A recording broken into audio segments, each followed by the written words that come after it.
अभी संजय भाई ने कांटों भरी राह का जिक्र किया। हम सब आज एक लंबी यात्रा पे निकले हैं, एक कठिन डगर पे चले हैं और एक ऐसे रास्ते पे निकले हैं, एक ऐसे मार्ग पे निकले हैं जो बहुत सुंदर मार्ग है। सुंदर मार्ग वो नहीं जो दिल्ली में चाणक्यपुरी में होता है, जहां माली रोज घास को काटता है, आपके लिए सड़क साफ की जाती है। उस तरह की सुंदरता इस देश की सुंदरता नहीं है।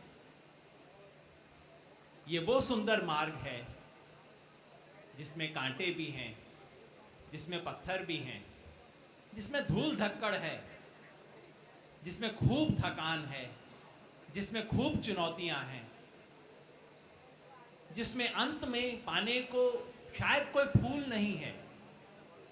बस कई बार बहुत लंबी यात्रा करने के बाद जब अंग अंग टूट रहा होता है, लेकिन मन में ठंडक होती है कि मैंने ठीक किया।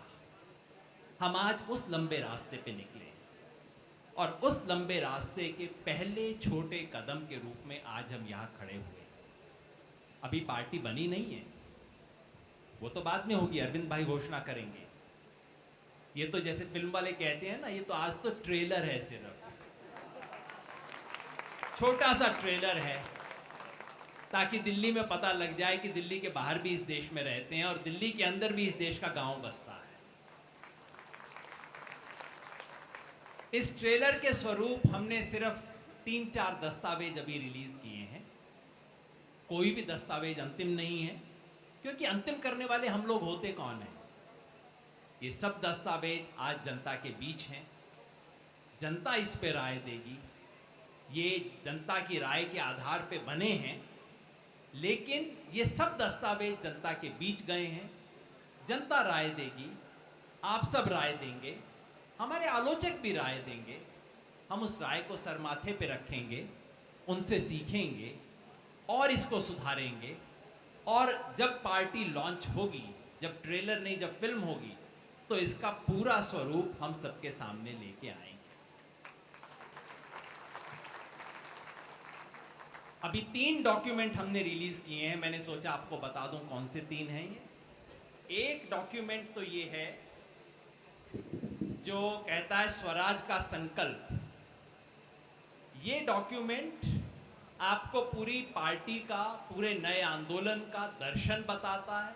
कहता है हमें आंदोलन को इस दिशा में क्यों लाना पड़ा, हमारा विचार क्या है, हम क्या करेंगे, दूसरों से अलग कैसे रहेंगे और हम अपनी राजनीति के उद्देश्य को क्या समझते हैं। छोटा सा फलसफा पूरी पार्टी का समझाता है ये डॉक्यूमेंट 4 पेज का। इसके साथ में ये दूसरा डॉक्यूमेंट है जो है राजनीतिक क्रांति, जन लोकपाल आंदोलन का अगला कदम राजनीतिक क्रांति। ये दस्तावेज आपको समझाता है कि कल को जब हम राजनीति में आएंगे तो मुख्य मुद्दों पे हमारे कार्यक्रम क्या होंगे। पहला डॉक्यूमेंट निर्गुण है, ये दूसरा डॉक्यूमेंट सगुण है। ये आपको बताता है महंगाई पे हम क्या करेंगे, भ्रष्टाचार के बारे में हम क्या करेंगे, स्कूल में क्या करेंगे, हर चीज के बारे में सगुण रूप से बताता है। इस पे भी चर्चा होगी, इस पे भी सबकी राय आएगी, हम इसके बारे में विचार करेंगे। तीसरा 1 पेज का डॉक्यूमेंट इसके बीच में है, छोटे से फॉन्ट वाला है।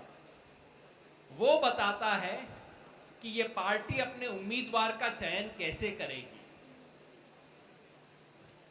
जो साथी यहाँ हिंदी के डॉक्यूमेंट ठीक से पढ़ ना पाए हों, उनकी सूचना के लिए, और जो प्रेस के साथी हैं उनके लिए बता दूं कि जो विजन डॉक्यूमेंट है, ये जो स्वराज वाला, स्वराज का संकल्प डॉक्यूमेंट है, उसका अंग्रेजी अनुवाद भी उपलब्ध है। जिन साथियों को हिंदी में कठिनाई हो वो इसका अंग्रेजी अनुवाद यहाँ वॉलंटियर्स से ले सकते हैं। Those of you who don't follow Hindi very much, I just wanted to say that there is an English translation available of the vision document, which is there with the volunteers. Those of you who have any problems in Hindi, please feel free to collect that document. साथियों, हमारे सामने जब हम इस यात्रा पे निकले हैं, इस पहले कदम पे जाहिर है कई सवाल पूछे जाएंगे। सवाल कौन पूछता है?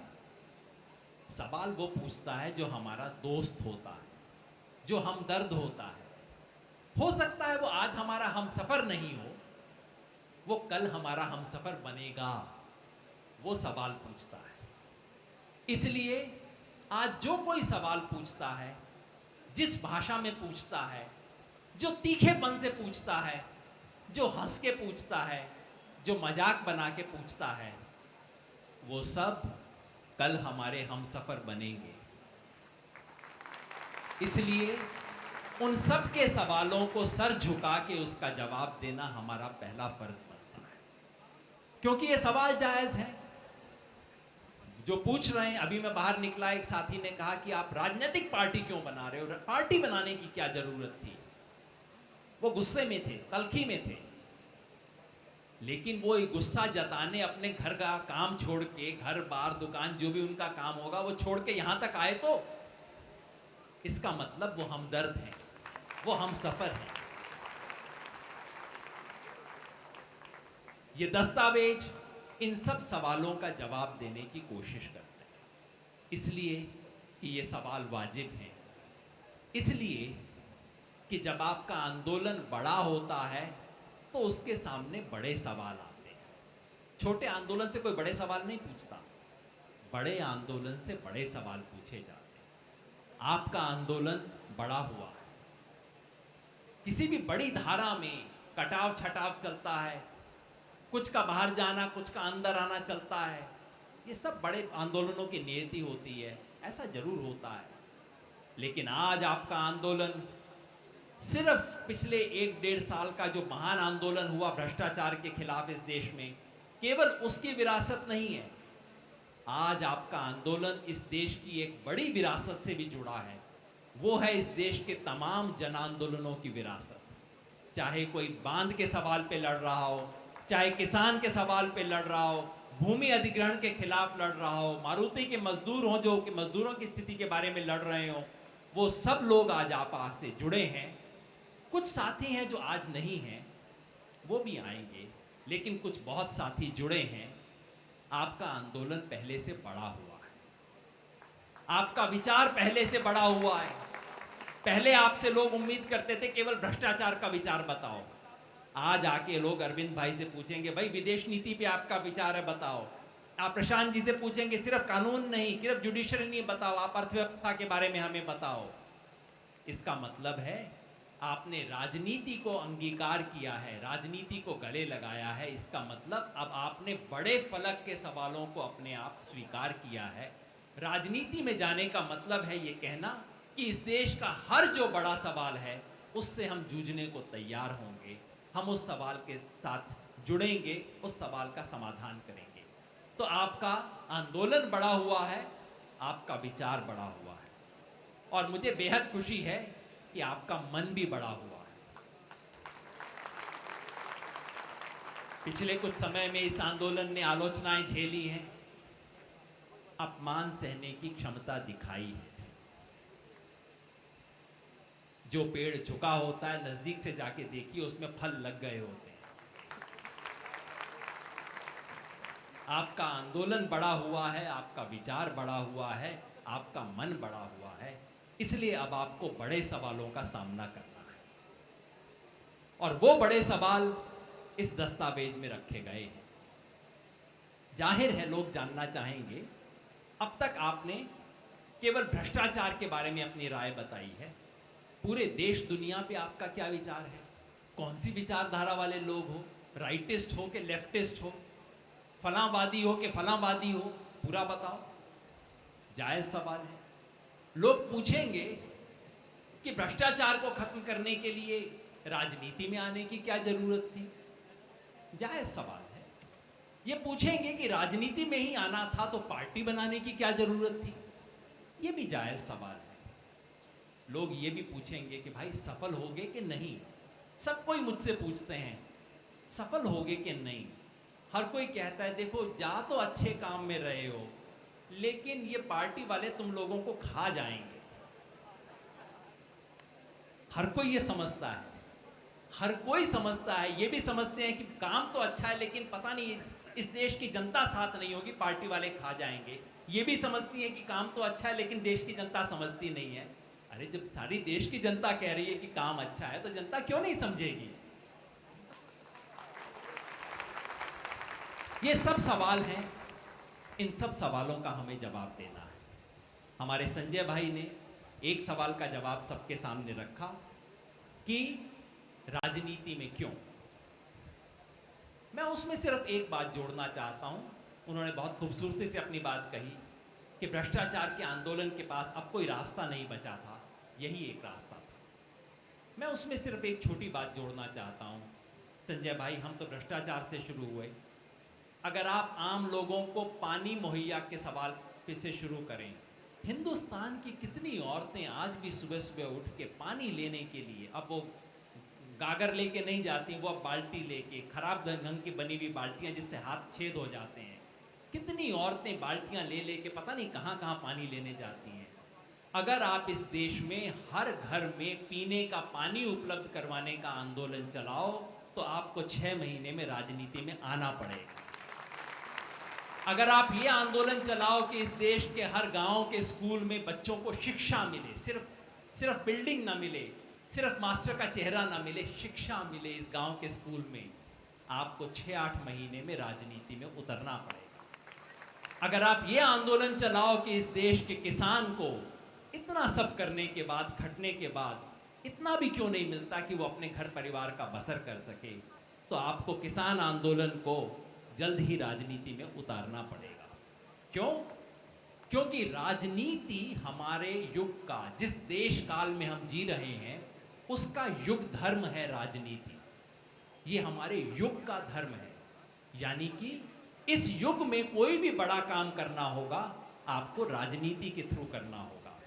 आज से 150 साल पहले समाज सुधार का युग था, 400 साल पहले भक्ति युग था। ये जो युग है इसमें आप जो बड़ा काम करना चाहोगे आपको राजनीति में करना पड़ेगा। इसलिए सबसे बड़े पाखंडी, सबसे बड़े ढोंगी, सबसे बड़े ठग और बदमाश राजनीति में होंगे। इसीलिए सबसे बड़े पवित्र लोगों को, इसलिए ईमानदार लोगों को, इसलिए इस देश का भला चाहने वाले देशभक्तों को भी राजनीति में उतरना पड़ेगा।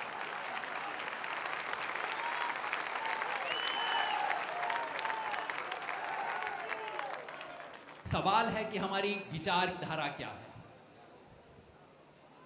यहां कहीं शायद गांधी जी का वो कोटेशन लिखा है, मेरे सपनों का भारत। कल मैंने पढ़ा था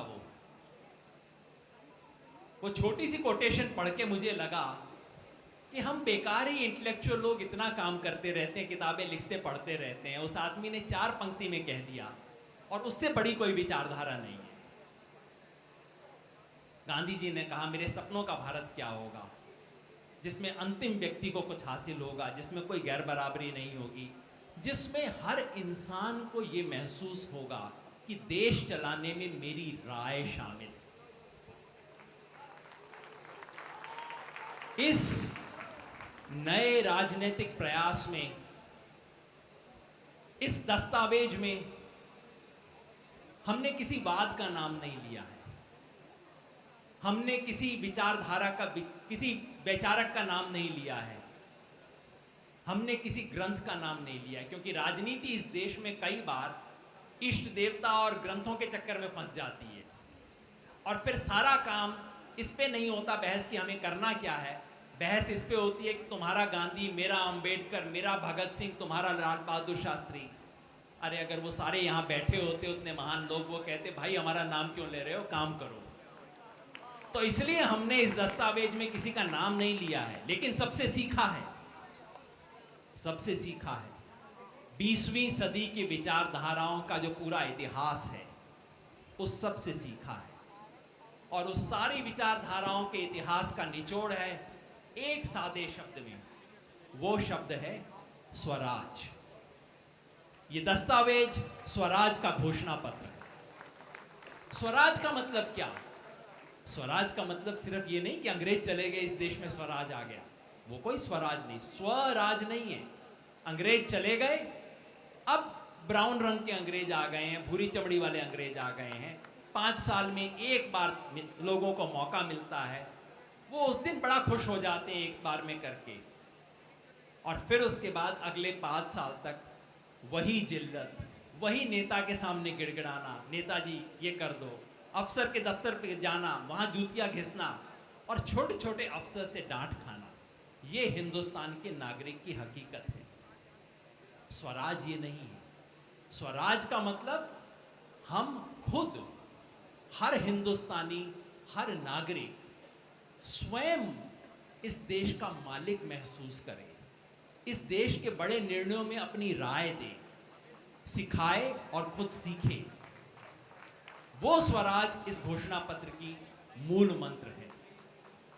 आपको वक्त मिलेगा, आप घोषणा पत्र पढ़ेंगे, इसकी एक एक चीज मैं पढ़ के सुनाना नहीं चाहता, समय भी कम है और आपका पढ़ने का मजा मैं क्यों खराब करूं। आप इसको पढ़िएगा जरूर घर जाके और राय जरूर भेजिएगा। अगर किसी चीज से असहमत हो तो जरूर कहिएगा, सहमत हो तो अच्छी बात है, वो भी कह दीजिएगा, लेकिन अगर कोई चीज गलत लगे तो जरूर चिट्ठी लिखना। इसके अंदर एक पता लिखा है, आप अपनी चिट्ठी जरूर भेजिए। एक सवाल आता है कि आप अपने उम्मीदवार कैसे चुनोगे। सब पार्टियां उम्मीदवार चुनती हैं, आप भी वैसे ही उम्मीदवार चुनोगे, आपके उम्मीदवार भी उसी तरह के होंगे। हमने पिछले कुछ हफ्तों में बहुत मनन किया इस सवाल पे। हमने कहा कि ये पार्टी बाकी सब पार्टियों से इस मायने में अलग होगी कि यहां जनता उम्मीदवार चुनेगी, हाईकमांड उम्मीदवार नहीं चुनेगी। हर पार्टी में क्या होता है, हर पार्टी के कार्यकर्ता को पता लग जाता है। देखिए, पार्टियों की हम आलोचना कर रहे हैं वो ठीक है, लेकिन इस मंच से भी मैं ये नहीं कहूंगा कि इस देश की बाकी सब पार्टियों के सब लोग बेईमान हैं, चोर हैं, ऐसा नहीं है।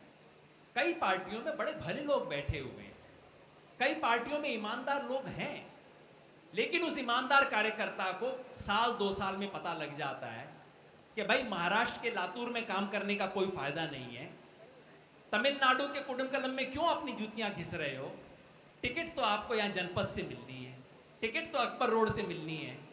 तो वो 2-4 महीने में सीख जाता है। जो बेचारा बेवकूफ है वो सीख नहीं पाता, उसको टिकट नहीं मिलती। जो समझदार है वो टिकट सीख जाता है, फिर वो दिल्ली के चक्कर लगाना शुरू करता है। दिल्ली में बड़े बड़े बैनर लगाता है, सोनिया जी देश बचाओ, गडकरी जी हम आपके साथ हैं, ये सब बैनर लगते हैं। दिल्ली बैनरों का शहर है, बड़े बड़े बैनर लगते हैं यहाँ। और उन्हें समझ आ जाता है कि अपने इलाके में, गांव देहात में जूती घिसने से कोई फायदा नहीं है, दिल्ली में बड़े बड़े चमकीले बैनर लगवाओ, टिकट तो यहाँ से मिलेगा। अगर इस पार्टी को स्वराज की पार्टी होना है तो इस पार्टी को इस पूरी प्रक्रिया को उलटना होगा। टिकट दिल्ली में बैठे लोग नहीं देंगे, टिकट जनता देगी। वो कैसे होगा? कह देना तो अच्छा है, लोगों ने कहा बड़ी ऊंची ऊंची बातें करते, होगा कैसे? हमने सारी प्रक्रिया सोची और एक कागज में आप पे रखा है। मोटे तौर पे प्रक्रिया ये है, चुनाव शुरू होने पे हमारे कार्यकर्ता चुनाव क्षेत्र में घूम घूम के लोगों से कहेंगे कि भाई अच्छे लोग जो हैं उनसे नामांकन पत्र डलवाओ। चुनाव में नहीं, हमारी पार्टी में चुनाव से 6-8 महीना पहले हमारे कार्यकर्ता घूमेंगे, अच्छे लोगों को मनाएंगे, कहेंगे भाई प्लीज आप अपनी अर्जी दो, आप हमारे उम्मीदवार बनो। जितनी अर्जियां इकट्ठी होंगी उन सबको पार्टी की वहां की स्थानीय यूनिट उनके बारे में टिप्पणी लिख के भेजेगी। इसका चरित्र कैसा है, पैसे के बारे में इसका क्या रोल है, क्या कोई सांप्रदायिकता में काम तो नहीं है, गुंडे की छवि तो नहीं है, चरित्रहीन तो नहीं माना जाता। टिप्पणी देगा, काट नहीं सकता, ऊपर भेजेगा पार्टी के पास। पार्टी के ऊपर के नेता एक जजों की कमेटी बनाएंगे, वो कमेटी इन आरोपों की जांच करेगी। वो कमेटी तय नहीं करेगी कौन अच्छा उम्मीदवार है कौन नहीं है, वो कमेटी सिर्फ उन लोगों को छांट के बाहर करेगी जो चरित्रहीन है, जो भ्रष्टाचारी हैं, जो पार्टी के मूल सिद्धांत के खिलाफ हैं, केवल उन लोगों को बाहर करेगी।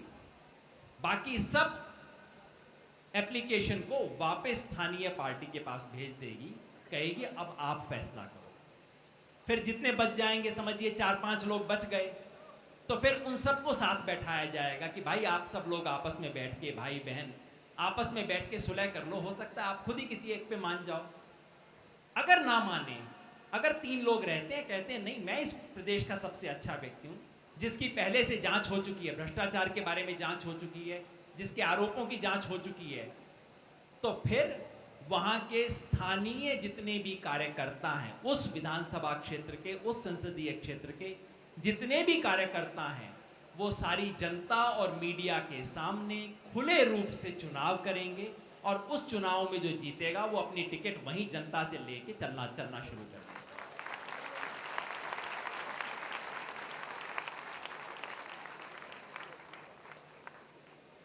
उसे किसी प्रशांत भूषण, किसी योगेंद्र यादव, किसी मनीष और किसी अरविंद पे निर्भर करने की जरूरत नहीं है। वो कह सकता है, होंगे वो अपने दिल्ली में, मैं तो रोहतक में काम करता हूं, जब मैं रोहतक में काम करता हूं यहां की टिकट मुझे क्यों नहीं मिलेगी। ये हिम्मत होनी चाहिए हर कार्यकर्ता। इसके लिए हम पूरा एक दस्तावेज लाए हैं, इसे भी आप पढ़िएगा। हो सकता है हमसे अभी भी कोई कमी रह गई हो, बहुत टाइम लगाया हमने इसने सोचने में। कोई आपके पास सुझाव है, अभी भी ये पक्का नहीं है, हम इसको और सुझाएंगे, आगे बढ़ाएंगे। एक आखिरी सवाल कि पार्टी आपकी सफल होगी कि नहीं होगी साहब, हर कोई पूछता है। एक तो मैंने जवाब दिया कि जब सब कोई पूछ रहे हैं सवाल, हर एक के मन में चिंता है, सफल होंगे बेचारे कि नहीं सफल होंगे।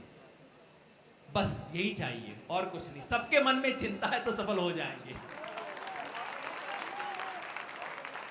इस देश में एक चुनाव जरूर होगा। देखिए आज से 25 साल पहले हुआ था, 25 नहीं अब तो 30-35 साल पहले चुनाव हुआ था, जिसमें पैसे का एक नहीं चला। शांति भूषण जी ने जिक्र किया उस चुनाव का, किसी का पैसा नहीं चला, कोई, सबके पैसे धरे के धरे रह गए। 25-30 साल में एक बार ऐसा चुनाव होता है, एक पीढ़ी एक बार अपना मन लगा के, एक बार अपनी उम्मीद किसी चीज में लगाती है। पिछली बार ये उत्तर भारत में सन 1977 में हुआ था।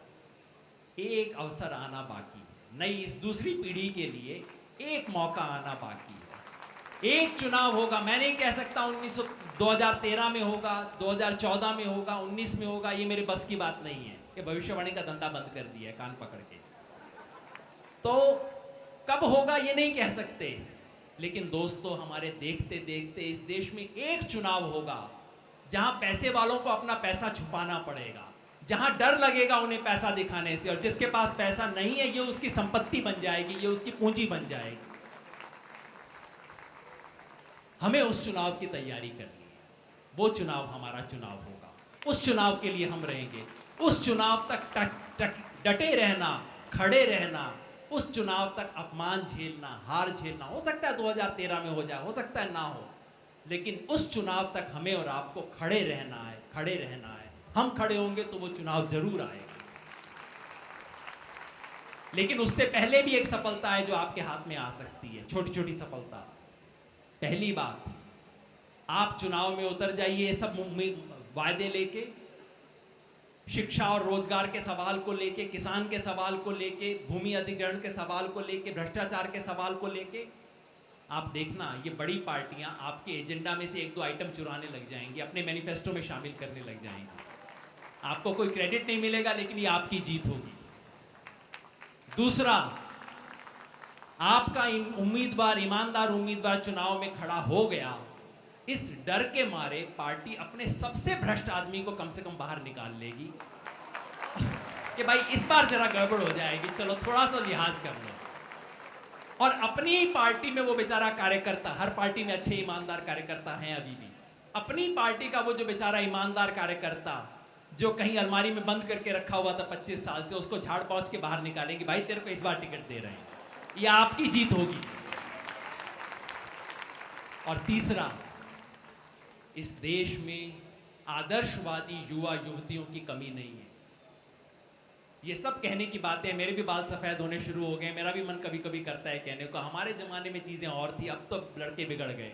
ऐसा कुछ नहीं है।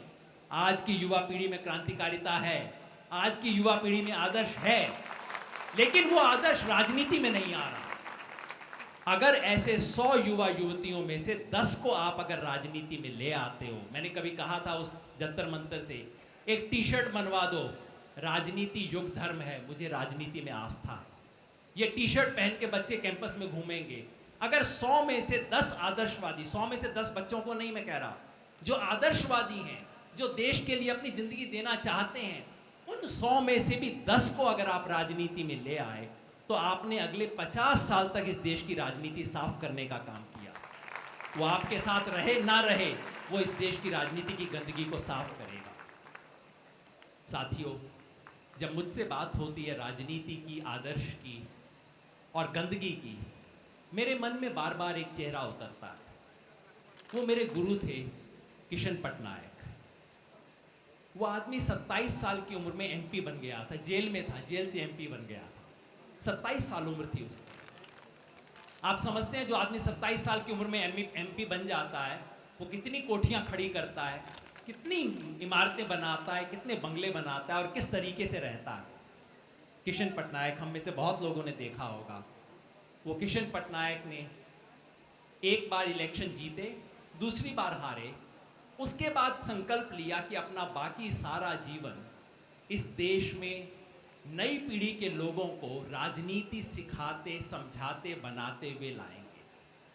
उन्होंने पता नहीं कितने सैकड़ों बच्चों को मिट्टी से उठा के उनको एक इंसान बना दिया। उन्हीं मिट्टी के सैकड़ों पुतलों में से एक मैं आपके सामने आज खड़ा हूं। उस किशन पटनायक ने अपना घर भी नहीं बनाया, पत्नी की तनख्वाह से किसी तरह गुजारा होता था। अपना घर भी उनके सहयोगियों ने, जो 70 साल की उम्र हो गई तब कहा घर बना लो। कोई संपत्ति नहीं, बच्चे नहीं।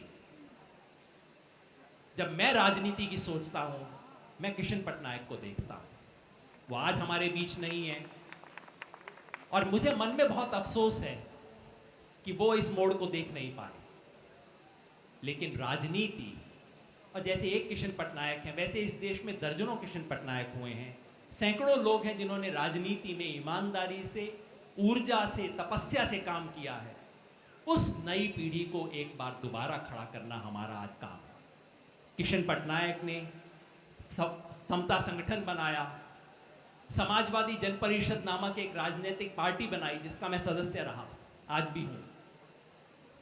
ये प्रयास सफल नहीं हुए, उसके तमाम कारण थे, लेकिन उन्होंने हमें सिखाया कि अगर आपको इस देश में आदर्श को, कोई बड़ा काम करना है तो राजनीति में करना होगा, और राजनीति करनी है तो राजनीति का संगठन करना होगा। साथियों, आपको इतने उत्तर दे दिए, अब आपसे एक सवाल भी पूछ लूं। ये 1 घंटा 2 घंटा पहले मेरे पास एक एसएमएस आया एक पत्रकार का। उन्होंने कहा है कि पार्टी लॉन्च हो रही है तो रात को हम प्रोग्राम करेंगे टीवी पे, तो पूछा है कि आप आएंगे। मैंने कहा हाँ आऊंगा, क्यों नहीं, बात रखूंगा। फिर उनका एक दूसरा मैसेज आया कि आज हम आपका टीवी पे परिचय कैसे दें। अब तक तो कहते थे सेफोलॉजिस्ट कि चुनाव की भविष्यवाणी करते हैं, फिर बीच में मैंने कहा भविष्यवाणी वगैरह से तौबा कर ली। फिर उन्होंने कहा राजनीतिक विश्लेषक। अब बेचारे सकपकाए हैं, सब मित्र हैं, शुभचिंतक हैं, सकपकाए हुए हैं। आप तो मंच पे खड़े हो गए जाके, अब आपका हम परिचय कैसे दें? ये सवाल मैं आपसे पूछता हूं, परिचय कैसे दें? आप जी, क्रांतिकारी,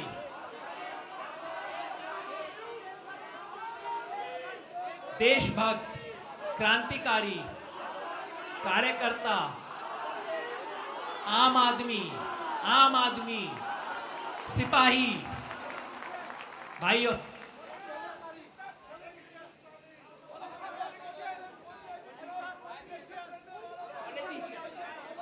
राजनेता।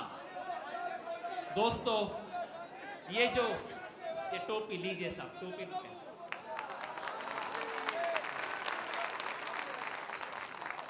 मैं इसलिए सवाल आपसे पूछ रहा हूं कि ये सवाल किसी का नाम भी सर क्यों, मैं तो हूं, मैं सिर्फ ये कह रहा हूं, ये प्रश्न मुझसे पूछा गया है, ये प्रश्न आप सबसे पूछा जाएगा जब आप अपने मोहल्ले में वापस जाएं। ये हम सबका सवाल है, जो मेरा सवाल है वो आपका सवाल है, हम सबका सवाल है। लोग कहेंगे बड़े भले आदमी थे जी, आप कौन सी पार्टी में चले गए हो आजकल? ये सबका जवाब हमें सीखना होगा। सोचिए, आम आदमी, क्रांतिकारी, क्रांति का सिपाही, राजनीतिक कार्यकर्ता, कुछ ना कुछ हम अपने लिए ऐसा एक स्वरूप बनाएंगे, एक अपने लिए नाम बनाएंगे, जिससे समाज में जाके हम कह सकें राजनीति धर्म है और मैं उस युग धर्म का एक छोटा सा सिपाही हूँ। मेहरबानी।